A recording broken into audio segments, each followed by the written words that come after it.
진짜 복이란 무엇인가? 돈이 많고 명예를 드높이고 오래 살고 이런 것이 아니라 정말 힘들 때 나의 옆에 나와 함께 있어줄 사람이 있는가? 예, 그것이 복이겠지요. 어려운 길을 갈 때 고단한 내 옆에 누군가 함께 가줄 사람이 있다면 그 사람 복된 사람일 겁니다.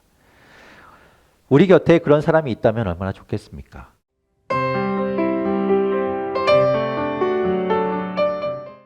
얼마 전에 김성신 집사님께서 저에게 선물하신 책 중에 철학자 그 김영석 교수님의 책이 있었습니다. 그 교수님의 신앙관을 글로 옮겨놓은 책이었죠. 책을 보다가 교수님의 근황이 궁금했습니다. 워낙 연세가 많으신 분이니까 이제 올해로 만 100세가 되셨으니까 어떻게 지내시나 좀 건강하신가 궁금해서 이제 인터넷에 찾아보게 되었죠. 그러다가 작년에 2019년 KBS 인간극장에 나오셨던 그 영상을 다시 보게 되었습니다. 제가 그분과 관계가 있는 것도 아니고 제가 그 교수님의 뭐 강연을 한번 들어본 것도 없는데 그냥 단지 그 인간극장을 본 것만으로 그분에 대한 존경심이 막 이렇게 뿜뿜 뿜어져 나왔습니다. 사람들은 그분을 바라보면서 어떻게 100세에도 저렇게 건강하실 수 있을까? 비결이 뭡니까? 라는 걸 질문하고 그것들을 배우려고 하지요. 그런데 정작 우리가 그분에게서 배워야 하는 건 뭐 100세까지 건강하고 건강 비결이 무엇인가가 중요한 것이 아니라 그분의 삶으로 나타나는 그분의 인격이라는 걸 보게 되었습니다. 물론 뭐 방송이니까 카메라가 늘 옆에 붙어 있기도 하지만 그분의 일상을 통해서 보여주는 그 겸손이라는 것이 조금도 가식으로 느껴지지 않았습니다.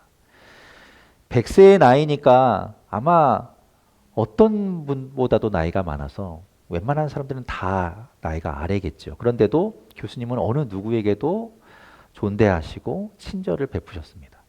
그들에게 온화하게 대하셨죠.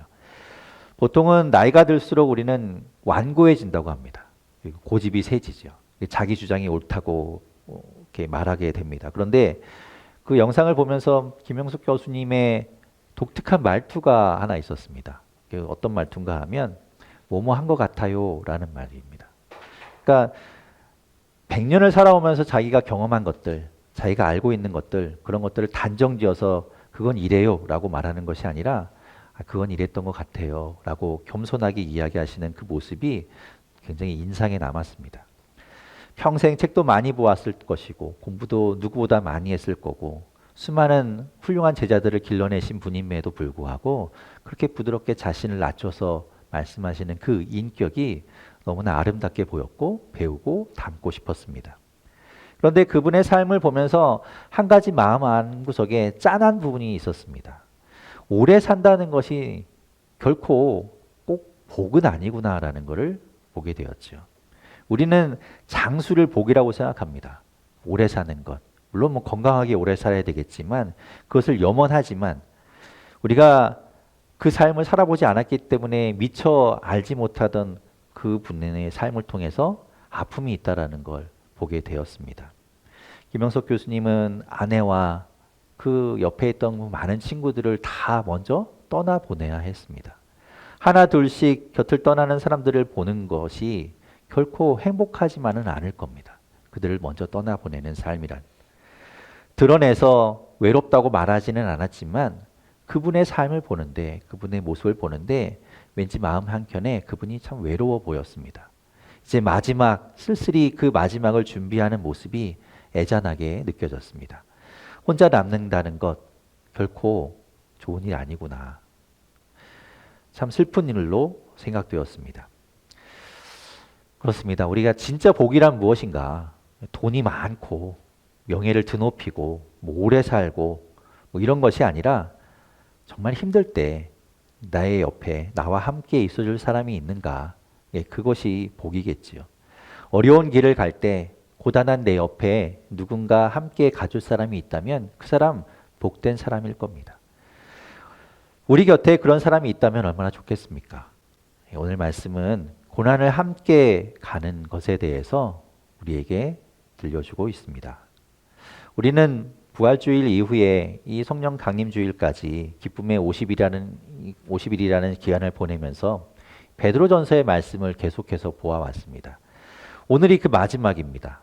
그래서 지금까지 베드로 사도가 베드로 전서를 통해서 이야기했던 것들을 좀 정리해서 우리에게 들려주고 있지요.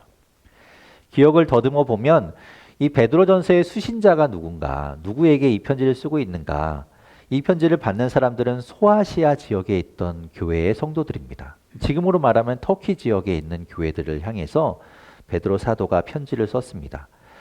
그들에게 예수님의 제1 제자였던, 예수님의 가장 수제자였던, 함께했던 그 베드로 사도가 편지를 하고 있는 것이죠. 왜 그들에게 편지를 하는가? 소아시아 지역에 있는 교회의 성도들이 고난 가운데 있기 때문에, 그들이 힘든 가운데 살아가고 있기 때문에 그들에게 용기를 주려고, 고난을 잘 견디라고 격려해 주려고 이 편지를 쓰게 되었습니다. 로마로부터 받는 그 박해, 또 유대 사회로부터, 유대교로부터 받는 그 차별, 그리고 그들이 이전에 믿고 있던 그 종교로부터의 어떤 핍박, 이런 것들이 겹쳐지면서 그들은 상당히 어려움 가운데 처해 있었습니다. 베드로 사도는 그런 상황 속에서도 힘들어하는 성도들을 향해서 고난을 잘 견디라고, 포기하지 말라고 이야기하고 있죠.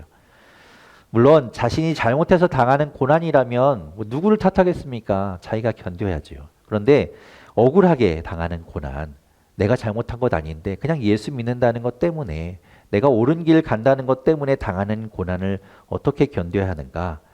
그 길이 옳은 길이라면, 그 길이 하나님이 우리에게 가라고 하시는 길이라면, 그것이 하나님의 뜻이라면 도망치거나 포기하지 말고 그 길을 잘 걸어가라고 베드로 사도가 우리에게 이야기하고 있습니다. 이제 베드로 사도는 편지를 정리하면서 세 가지 당부를 마지막으로 우리에게 하고 있습니다. 그 세 가지 당부 우리가 기억해야 되겠죠. 베드로 사도가 마지막으로 당부하는 첫 번째 당부는 겸손하라 라고 이야기하고 있습니다. 오늘 보면 6절 말씀입니다. 우리 6절 말씀 같이 읽어보겠습니다. 시작. 그러므로 하나님의 능하신 손 아래에서, 아멘. 그러므로 라고 이제 시작하기 때문에 이제 앞에 나오는 이야기들을 정리하면서 이제 결론을 짓고 있는 걸 알 수 있죠. 단순히 이제 6절 말씀이 그 앞에 있는 5절 말씀을 정리해서 말씀하는 거로 볼 수도 있지만, 그 앞에, 그 전에도 이야기했던 부분들을 모두 다 포함한 이야기라고도 볼 수 있습니다. 겸손하라 라는 이 말은 잘난 척하지 말라 라는 그런 말로 해석하면 좀 어색합니다.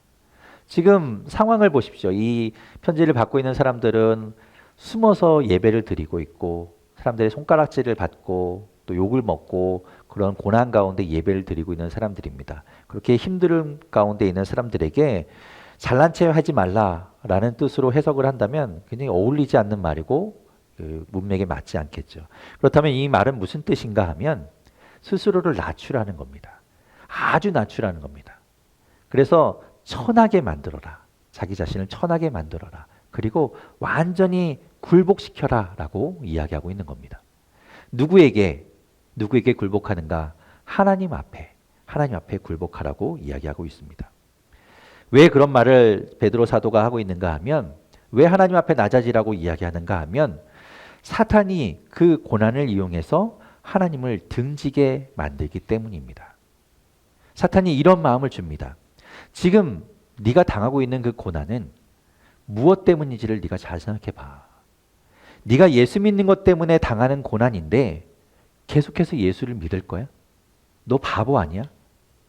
예수님 때문에 생긴 고난인데 네가 계속 예수 믿는다면 그 고난 없어지지 않을 거야. 이제 그 고난이 힘들잖아. 돌아서 이제 그 믿음 포기해 라고 유혹하게 되는 것이죠. 우리를 돌아서게 만드는 겁니다. 하와를 유혹하던 뱀과 같이 우리 마음을 하나님께로부터 돌리려고 하고 있습니다. 이성적으로 생각해 보면 그 말이 맞는 것처럼도 들립니다. 그렇지, 내가 예수 믿는 것 때문에, 예수님 때문에 이런 고난을 당하고 있으니 내가 예수님 믿는 거 포기하면 이런 어려움 없어지는 거 아닌가 라고 생각할 수 있겠죠. 우리 삶의 가치를 단지 어려움을 피하는 것에만 둔다면 그렇게 생각할 수 있습니다. 이렇게 저렇게 피해 다니려고만 한다면 얼마든지 피할 수 있겠지요. 세상은 이런 유혹을 우리에게도 수시로 해오고 있습니다. 예수 믿는다는 것, 옳은 길 간다는 것, 그렇게 바보 같은 어려운 길을 왜 가니? 쉬운 길이 얼마나 많은데, 편한 길이 얼마나 많은데, 좋은 길이 얼마나 많은데 라고 유혹을 하지요. 수많은 유혹 가운데 우리가 살아갑니다. 왜 그렇게 어렵게 사냐고 우리에게 이야기하는 겁니다. 그렇지만 우리는 하나님을 떠나지 않습니다. 우리가 그전에도 보았던 말씀처럼 우리는 옳은 길을 포기하지 않습니다. 그러면 하나님은 우리 바로 앞절 5절 말씀에 있는 것처럼 겸손한 자들, 하나님 앞에 낮아진 자들, 하나님 앞에 나와서 그 자리를 떠나지 않고 하나님 앞에 자신을 굴복시킨 자들을 그들에게 하나님께서 은혜를 주신다라고 말씀합니다. 선물을 베풀어 주시는 겁니다. 하나님의 전능하신 그 손으로 우리를 다시 높여 주시는 겁니다. 언제? 그때는 바로 하나님의 때입니다. 카이로스, 하나님의 때죠.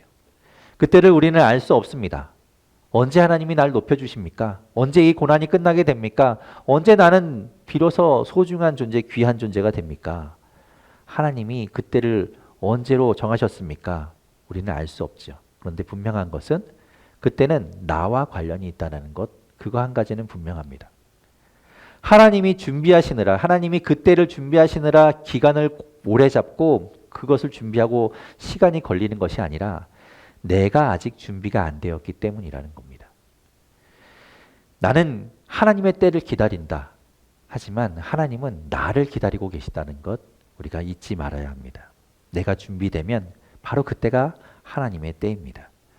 비로소 하나님 앞에 자신을 낮출 수 있는가? 자신을 굴복시킬 수 있는가? 하나님 앞에 나를 천한 존재로 만들 수 있는가?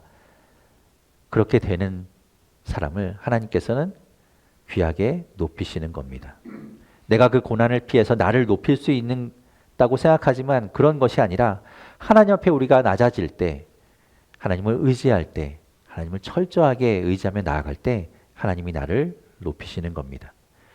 고난을 이기고 넘어가는 방법의 문제가 아닙니다. 고난을 어떻게 잘 피해가는가, 어떻게 하면 그것을 안 겪고 넘어가는가의 문제가 아니라 그 고난을 통과하는 자세, 어떤 마음으로 통과하는가, 그것이 문제라는 거죠. 베드로 사도가 마지막으로 당부하는 두 번째는 맡기라고 이야기합니다. 오늘 보면 7절에 이렇게 말씀합니다. 7절 말씀 같이 읽어보겠습니다. 시작. 너희 염려를 다 주께 맡기라. 아멘. 여기서 맡긴다는 말은 우리가 귀한 것, 예전에 전당포라는 게 있었죠. 전당포라는 게 있어서 내 귀중품을 가서 맡기고 얼마 돈을 좀 융통해서 쓰다가 나중에 그 돈을 갚고 다시 그 물건을 찾아오고 그런 곳이 있었습니다. 지금은 이제 그런 곳이 이제 거의 남아있지 않지만 그런 말처럼 맡긴다라는 이 말이 내 귀한 것을 누군가에게 잠시 맡겨두고 그들에게 두고 나중에 그걸 다시 찾아가는 그런 말이 아닙니다. 여기서 맡긴다는 말은 내던지는 겁니다. 아예 버려버리는 겁니다. 마치 우리가 쓰레기를 갖다 버리듯이 다시는 그것을 찾지 않을 듯이 아예 버려버리는 것. 그것을 이야기하고 있습니다. 사탄은 우리에게 끊임없이 염려를 줍니다. 그러니까 사는 동안에는 어쩌면 계속해서 염려를 가지고 살 수밖에 없을지도 모릅니다. 불안하게 하지요. 이게 과연 잘 될까? 괜찮을까? 늘 우리는 그런 불안 가운데 살아갑니다. 그러면서 그 염려를 붙들고 살고 있지요. 삶의 염려는 계속해서 우리의 마음을 짓누릅니다. 씨 뿌리는 비유에서 예수님이 이런 말씀을 하셨죠. 농부가 밭에 나가서 씨를 뿌립니다. 씨를 쭉 흩어서 뿌리는데 그 중에 어떤 씨앗은 가시떨기에 떨어집니다. 비록 땅에 떨어졌기 때문에 씨앗이 뿌리를 내리고 자라긴 하지만 이내 그 가시떨기에 갇혀서 제대로 자라질 못하게 됩니다. 그런데 예수님께서 말씀하시기를 그 가시떨기는 바로 세상의 염려다라고 이야기합니다. 삶의 문제라는 거죠. 삶의 염려 때문에 그것에 눌려서 씨앗이 자라지 못하고 말씀이 자라지 못하고 열매 맺지 못한다라고 말씀합니다. 그 가시덤불을 누가 없애야 되는가? 땅이 스스로 없앨 수는 없죠. 농부가 와서 걷어주면 그 씨앗은 온전히 자랄 수 있게 됩니다. 염려는 우리가 어찌할 수 있는 것이 아닙니다. 그런데 우리는 계속 그것을 붙들고 우리가 어떻게 할 수 있는 것처럼 그것을 염려하면서 힘들어하고 있는 것이죠. 하나님은 우리에게 이야기합니다. 그것은 우리에게는 쓰레기라고 이야기합니다. 그러니 던져버리라는 겁니다. 마태복음 6장 27절에서 예수님은 이렇게 말씀하셨습니다. 너희 중에 누가 염려함으로 그 키를 한 자라도 더할 수 있겠느냐. 염려한다고 해서 뭐가 해결될 수 있겠느냐. 우리는 아무것도 그것을 할 수 없는 존재라는 거죠. 아까 이제 대표 기도로 집사님께서 해주셨지만 우리는 아무것도 할 수 없는 존재라는 거 우리는 깨닫습니다. 그런데도 우리는 염려하며 그 걱정 가운데 살아가고 있는 거지요. 따라서 우리의 염려는 하나님께 던져버려야 합니다. 하나님은 그것을 던지라고 나에게 버리라고 말씀하시지요. 다시는 그것을 가져오지 않겠다는 마음으로 하나님께 버려야 합니다. 어떻게 그럴 수 있는가? 하나님이 우리를 돌보고 계시기 때문이라고 오늘 본문은 말씀하고 있습니다. 여기서 사용된 이 돌보다라는 단어는 염려하다라는 단어, 걱정하다라는 그런 뜻을 가진 단어입니다. 그러니까 이런 말이죠. 우리가 삶의 문제, 삶의 어려움 그런 것 때문에 염려를 끌어안고 우리가 염려하고 있을 것이 아니라 하나님께 던지면, 하나님께 버려버리면 하나님이 우리를 대신해서 그 염려를 해주신다는 겁니다. 하나님이 그렇게 해주시겠다는 거죠. 가뜩이나 어려움을 만나고 고난을 만나서 그것 때문에 힘들어하고 있는데 거기에 염려를 더해서 짓눌려 있지 말고 나에게 줘. 그 염려 내가 대신 해줄게 라고 하나님께서 이야기하고 계십니다. 그리고 그 염려를 다 가시겠다고 이야기하시는 겁니다. 그렇다면 우리는 무엇을 하는가? 하나님께 염려를 맡겨드리고 다 버리고 우리는 무엇을 할까? 우리는 이것을 해야 합니다. 베드로 사도가 마지막으로 당부하는 세 번째 말씀입니다. 싸우라 라고 이야기하고 있죠. 오늘 본문 8절에서부터 10절까지 말씀 같이 읽어보겠습니다. 시작.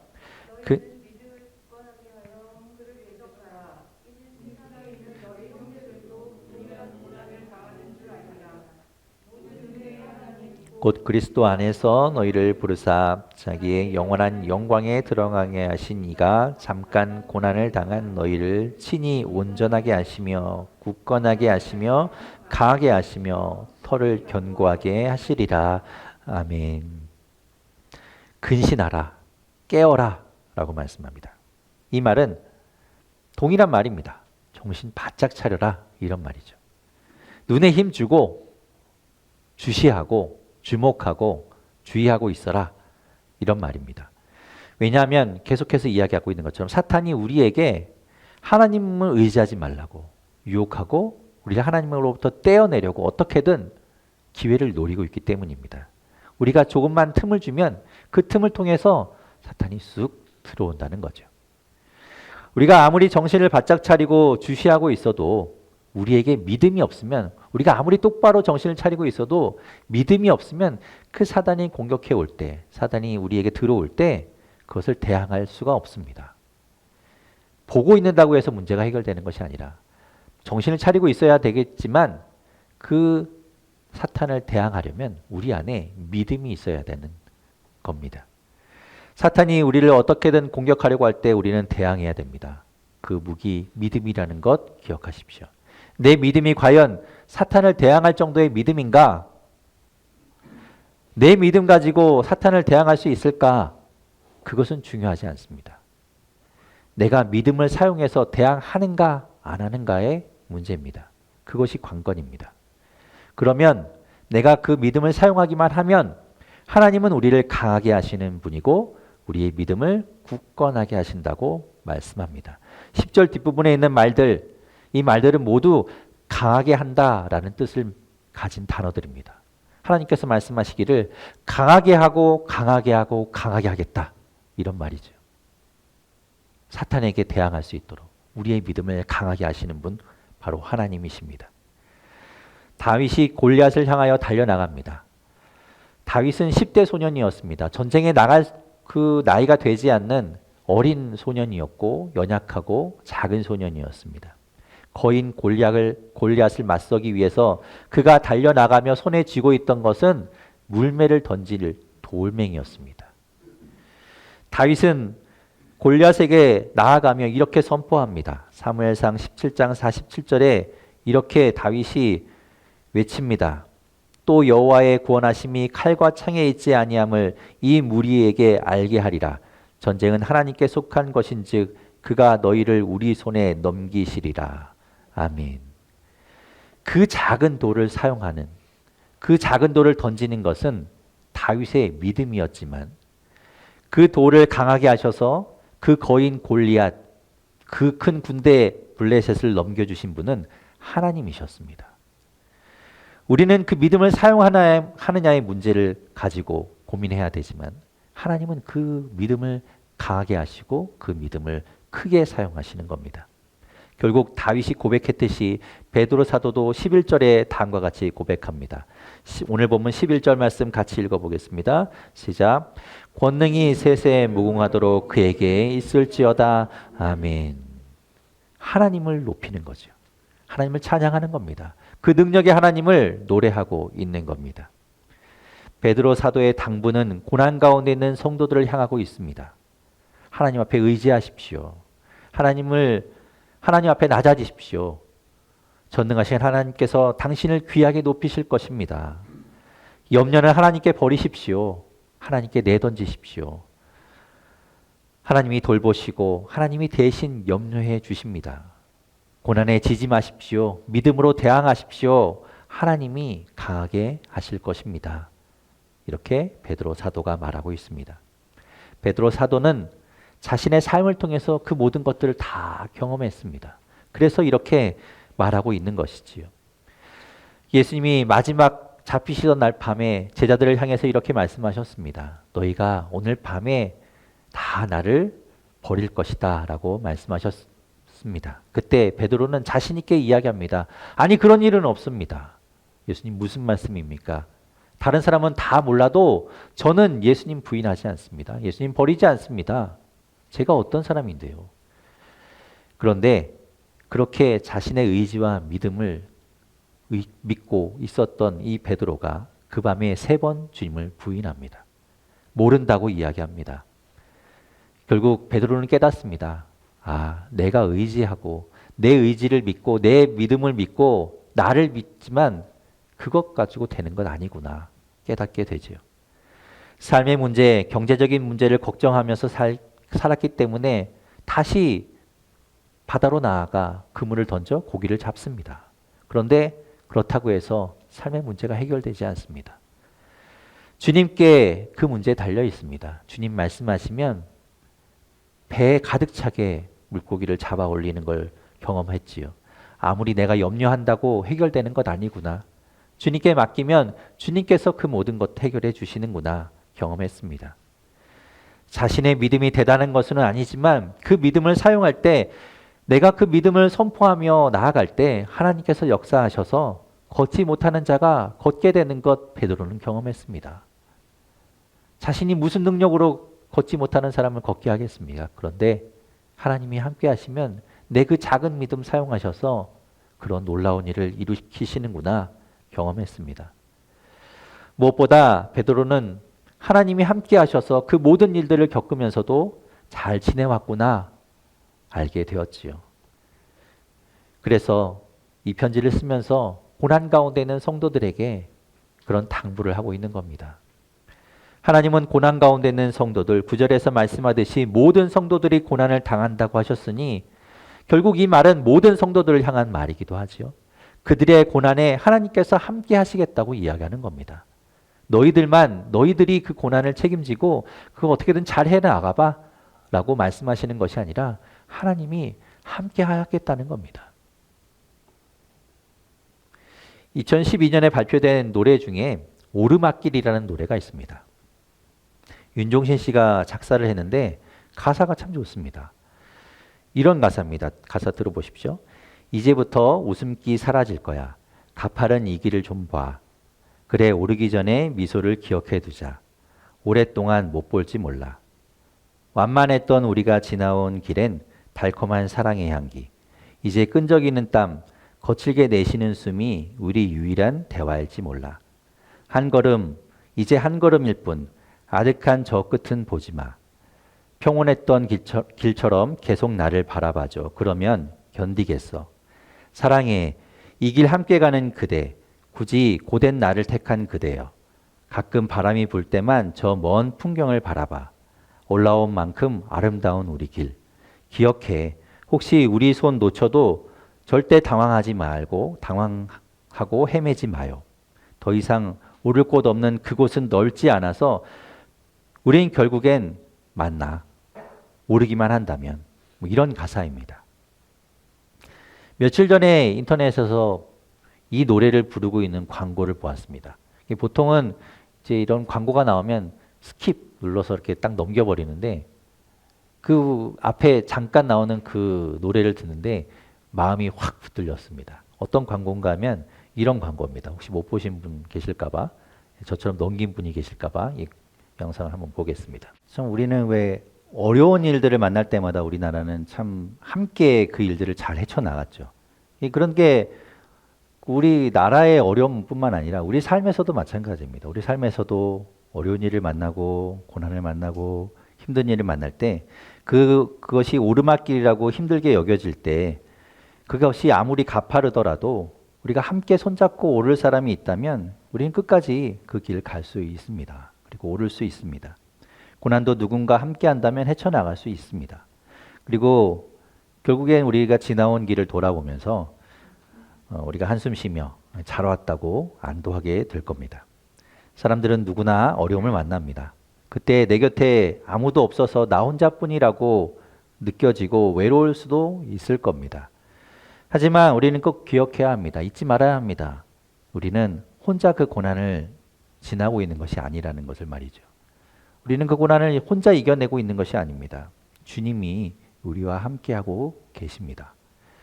고난은 주님과 함께 오르는 오르막길이라는 것 잊지 마시기 바랍니다.